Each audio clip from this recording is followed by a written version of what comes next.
그를 잡아 구덩이에 던지니 그 구덩이는 빈 것이라 그 속에 물이 없었더라. 그들이 앉아 음식을 먹다가 눈을 들어 본즉 한때에 이스마엘 족속이 길르앗에서 오는데 그 약대들의 향품과 유향과 몰약을 싣고 애굽으로 내려가는지라. 왜 하필 요때 지나가는지 몰라요. 구덩이에 잡아 던졌습니다. 곁에서 음식을 앉아 먹는다는 것도 참 기적이죠. 음식 먹고 있다가 눈을 들어 보니까 이스라엘 족속이 애굽으로 내려가는 겁니다. 누가 그 이스라엘 족속을 옆에서 그 먹을 때 마침 그때 내려가겠을까요? 누가요? 하나님이요. 여러분, 우리의 삶 속에 우연이라고 생각하는 것이 있다고 할지라도 그 뒤에 누가 계실까요? 하나님이 계세요. 반드시 계십니다. 섭리가 있습니다. 하나님의 뜻이 있기 때문에 모든 범죄의 그를 인정하는 것이 그게 올바른 믿음입니다. 억울한 일을 당하든 어떤 상황이 생기든 그 환경은 누가 인도하는 거죠? 하나님이세요. 나를 집어넣고 빼낸 것도 누가 하는 겁니까? 하나님이 하시는 겁니다. 그때 이스마엘 족속이 지나가는 걸 보았는데 잘도 봤어요. 향품, 유향, 몰약. 그러니까 마음에 뭐가 있는 거예요? 탐심이 있는 거예요. 물욕이 있는 겁니다. 그게 보이는 거예요. 그게 다 걸린 겁니다. 26절 유다가 자기 형제들에게 이르되 우리가 우리 동생을 죽이고 그의 피를 은닉한들 무엇이 유익할까? 자, 그를 이스마엘 사람에게 팔고 우리 손을 그에게 대지 말자. 그는 우리의 동생이요 우리의 권력이니라 하며 형제들이 청종하였더라. 때에 미디안 사람 상고들이 지나가는지라. 또 이때 미디안 상고가 지나가는 거예요. 상의할 때. 아마 모르긴 몰라도 이스마엘 족속하고 미디안 상고들이 함께 때를 지어서 계속 지나갔던 것 같습니다. 그때 보고 저도 팔면 되겠다 하고 은 20에 팝니다. 여기에 28절이죠. 때에 미디안 사람을 상고들이 지나가는지라 그들이 요셉을 구덩이에 끌어올리고 은 20에 의식기에 그를 이스마엘 사람에게 팔매 그 상고들이 요셉을 데리고 애굽으로 갔더라. 자, 이스마엘 사람들이 미디안 사람 상고들이 섞여 있는 것 같아요. 여기서 우리가 알 수 있는 것은 하나님의 놀라운 타이밍이라는 게 있어요. 타이밍. 이때 지나가는 것을 하나님이 계획하신 거예요. 하나님이. 참, 그때 미디안 상고들이 지나가는 걸 보는 이 유다의 눈이 밝은 겁니다. 하나님의 보내는 방법이 이렇습니다. 억울한 누명, 슬픔, 고통이 있지만 그 슬픔, 고통이 하나님이 단련하는 과정이다 라고 우리는 이해할 수 있습니다. 그런데 여기에 이상한 것은 애굽에 갔잖아요. 이상하게 왜 보디발이 샀을까요? 여기에 39장 1절입니다. 요셉이 이끌려 애굽에 내려가매 바로의 신하 시위대장 애굽 사람 보디발이 그를 그리로 데려간 이스마엘 사람의 손에서 그를 사니라. 왜 보디발이 요셉을 샀을까요? 요셉은 준수한 사람이고요. 아마 보디발의 눈에 요셉을 하나님이 눈에 띄게 한 것 같아요. 우리가 신앙생활 할 때 가끔 내가 원치 않는 이유로 인해서 하나님이 나를 단련시키기 위한 부름이 있습니다. 왜 그랬을까? 나중에 깨닫습니다. 하나님이 단련시키려고 하시는구나. 왜 보디발이 요셉의 모습을 보고 샀을까? 하나님이 섭리가 분명히 있습니다. 어떤 이유가 있겠죠? 또 참 이상한 것은 애굽의 그 보디발 감옥에 요셉이 들어갔습니다. 왜 하필 그때 술 맡은 떡 맡은 관원이 범죄자가 찾아올까요? 이게 40장 1절입니다. 그 후에 애굽 왕 술 맡은 자와 떡 굽는 자가 그 주 애굽 왕에게 범죄한지라. 하나님은 인간의 범죄를 선으로 이용하시는 섭리가 있습니다. 요셉이 들어갔습니다. 하필 그때 바로왕의 술 맡은 관원장 떡 굽는 이 사람이 죄를 범하고 들어온 거예요. 만났습니다. 누가 만나겠을까요? 누가요? 여러분, 다윗이 사울을 만났습니다. 누가 만나겠을까요? 사울의 종들이 아닙니다. 하나님이십니다. 다윗은 그냥 찬송 잘하고 하나님께 호기가 있고 하프를 잘 쳤어요. 그것 때문에 꼬인 겁니다. 골리앗 죽였습니다. 그것 때문에 시기를 받은 겁니다. 평생 고생하잖아요. 자, 이거 보면은 어떤 상황의 범죄가 눈에 보이고 들어올 때 알 수 있어. 아, 분명히 저 뒤에 하나님의 섭리가 있겠다. 잠잠히 눈물로 기다리면요, 하나님이 반드시 그걸 선으로 바꿔준다는 걸 요셉은 믿는 거죠. 우리는 믿을 수 있습니다. 반드시 그렇더라고요. 지금이 불행하고 지금이 여러 가지 어려움이 있고 눈물이 나고 많은 고통이 있어도, 많은 어둠이 있어도 잠잠히 있으면은 하나님이 분명히 내가 믿음과 진리를 지켜 살아간다면 이 어려움과 고난과 억울한 슬픔을 당할 상황에서도 하나님이 분명히 올 거다. 분명히 인도할 거다. 41장 57절에 보시면 각국 백성도 양식을 사려고 애굽으로 들어와 요셉에게 이르렀으니 기근이 온 세상에 심함이었더라. 왜 세상에 기근이 심했을까요? 우연이었을까요? 왜 그 세상의 기근이 심했을까요? 하나님이 야곱의 마음을 움직이기 위해서입니다. 이게 42장 1절입니다. 때 야곱이 애굽에 곡식이 있음을 보고 핫 아들들에게 이르되 너희는 어째 서로 관만만 하느냐? 야곱이 또 이르되 내가 들은즉 저 애굽에 곡식이 있다 하니 너희는 그리로 가서 거기서 우리를 위하여 사오라. 그리하면 우리가 살고 죽지 아니하리라 하매. 자, 온 세상에 기근이 있으니까 가나안 땅에 누구의 마음이 움직이죠? 야곱의 마음이 움직입니다. 하나님은 야곱의 마음을 움직이게 하려고 기근을 보내는 거예요. 요셉이 한 게 있습니까? 아무것도 없어요. 요셉은 총리로 있으면서 하나님이 준 꿈을 가지고 성실하게 애굽을 다스리고 있습니다. 하나님 약속한 대로 온 세상 기근 내릴 때 기근 때문에 아버지 야곱의 마음을 움직이면서 형들을 요셉 앞으로 보낸 거예요. 거꾸로. 누가 보낸 거죠? 하나님이요. 기근 사용해가지고. 여러분, 인생의 경제적인 곤란과 많은 궁핍과 많은 근심과 고통이 있을 수 있습니다. 누가 보낸 거죠? 누가요? 하나님이요. 뭐 하라고요? 하나님께 마음을 향하라고. 애굽에 있는 총리에게 마음을 향하듯이 예수님께 마음을 향하라고 하나님이 섭리를 보내는 겁니다. 그게 있다니까요. 하나님의 다스림이 각 사람에게 다 있습니다. 여러분, 요셉을 판 사람이 팔아 잡순 분이 누구죠? 유다예요. 유다 인생이 어떻게 했을까요? 37장은 유다가 요셉을 팔았던 내용이 나오고 39장은 보디발 집에 들어간 종살에 나오는데 37장, 39장 사이에 38장은 유다의 징계와 타락입니다.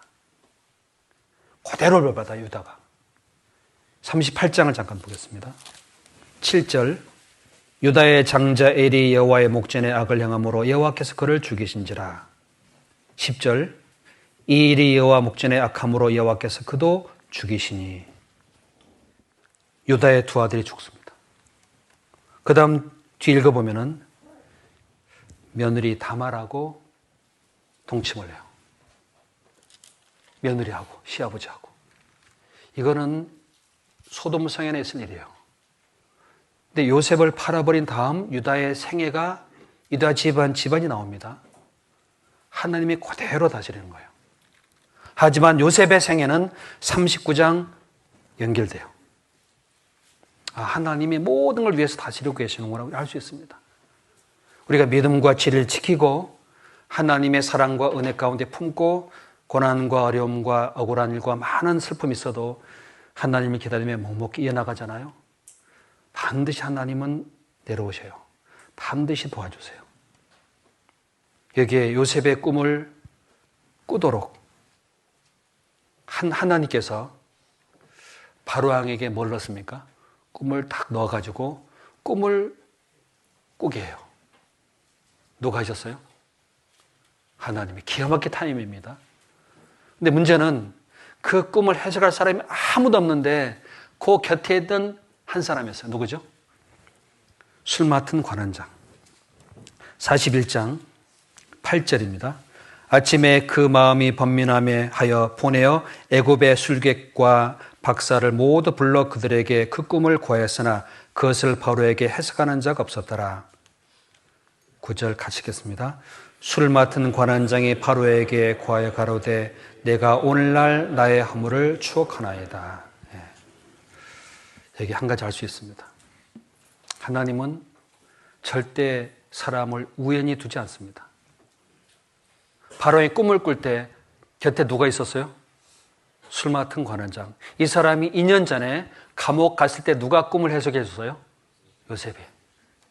하나님은 그 양심을 드러내요. 허물을 드러내요. 바로에게 꿈을 꿨는데 술 맡은 관원장이 그걸 듣고 이렇게 말합니다. 바로에게 고하여 가로되 내가 오늘날 나의 허물을 추억하나이다. 내가 잘못한 게 있습니다. 내가 꿈을 해석해서 왕 앞에 섰는데 그 사람이 하나님의 지혜를 가지고 꿈을 해석하는 분입니다. 그 사람이 왕의 꿈을 해석해 줄 겁니다. 이 타이밍을 보면은요, 누가 인도하신 거죠? 사람이 아닙니다. 하나님이세요. 하나님이 그 요셉을 올릴 때에 바로를 통해 올리십니다.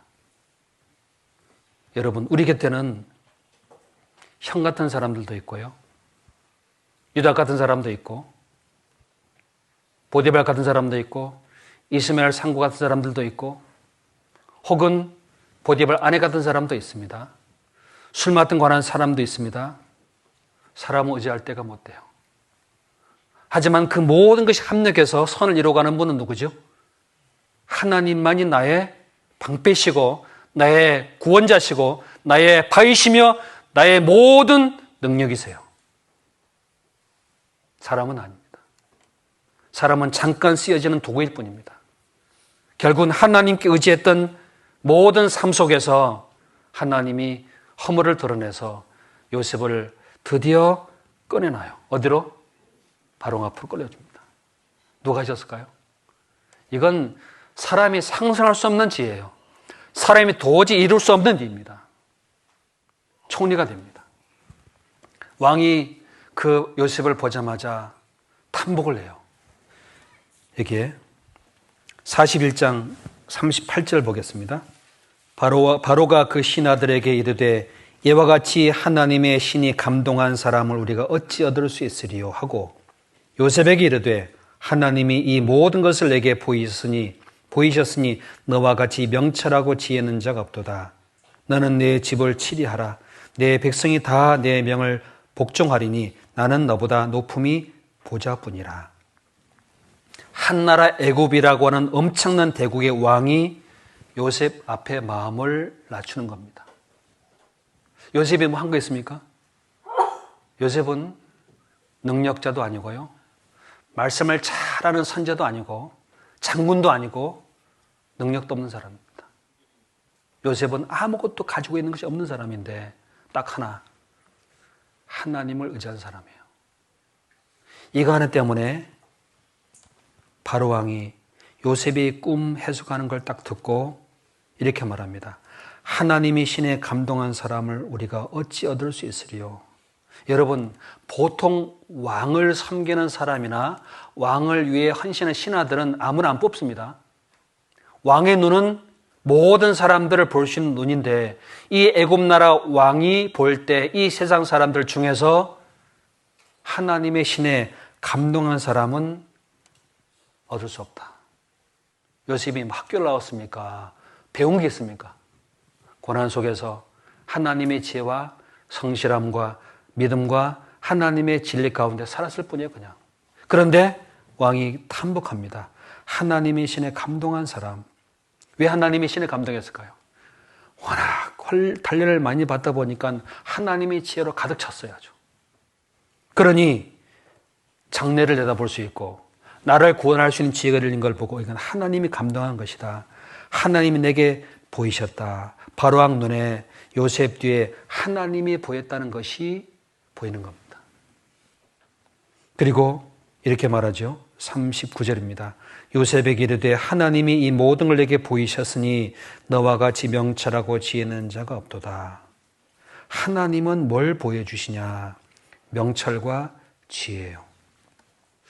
그럼 요셉은 어디서 명철과 지혜를 얻었을까요? 하나님께로부터 물론 얻었습니다. 어떻게 해주셨을까요? 17년 동안의 많은 갈등과 많은 어려움과 많은 눈물 속에서 하나님을 사모하게 됐고 사랑을 깊이 느꼈고 거기서 얻었고요.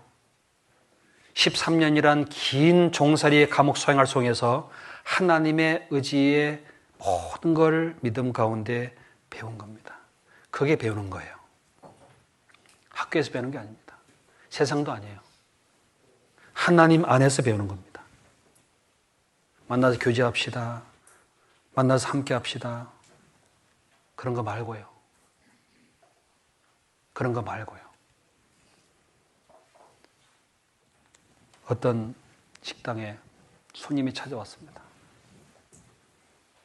음식을 보니까 파리가 들어앉았어요. 파리. 집에 나오래요.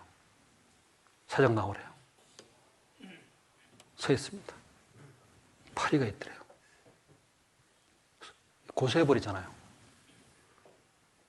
도대체 왜 음식에 파리가 있느냐고 막 불평과 문제를 삼습니다. 주인이 와서요. 아, 그렇습니까?